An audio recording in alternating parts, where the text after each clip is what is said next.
Le jeune architecte roumain, Șerban Marinescu, était heureux d'avoir remporté en 2012 un important concours d'aménagement urbain, jusqu'à ce que le maire de la ville lui réclame des pots de vin.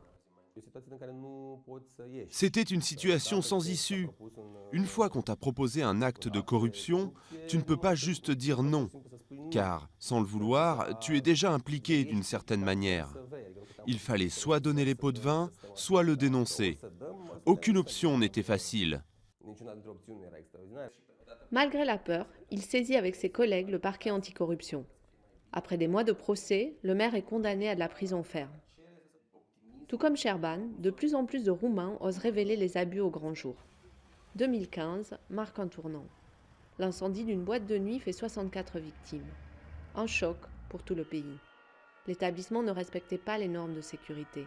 Dénonçant la corruption des autorités, des milliers de Roumains manifestent et finissent par faire chuter le gouvernement de l'époque. Pour la première fois, ce qui semblait un cliché, la corruption tue, la corruption nous touche tous, est devenu très concret. Les gens l'ont ressenti de manière directe. À partir de ce moment, une masse importante de gens qui ne tolèrent plus la corruption s'est formée.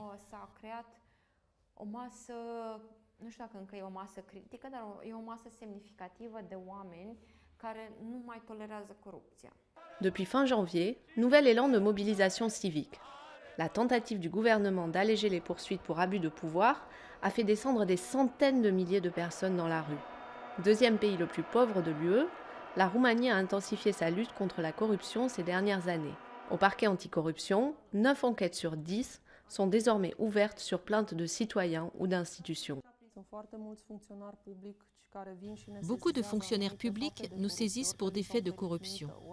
Ils ont été soit confrontés au pot de vin, soit certains chefs d'institutions leur imposent de faire des contrats de marché publics d'une certaine manière. Je crois que c'est un signe qu'ils font confiance à notre institution. Il s'agit aussi d'un changement de mentalité. En 2015, 27 hauts responsables, dont le Premier ministre de l'époque Victor Ponta, ont été renvoyés en justice en Roumanie. Un record pour cet ancien pays communiste.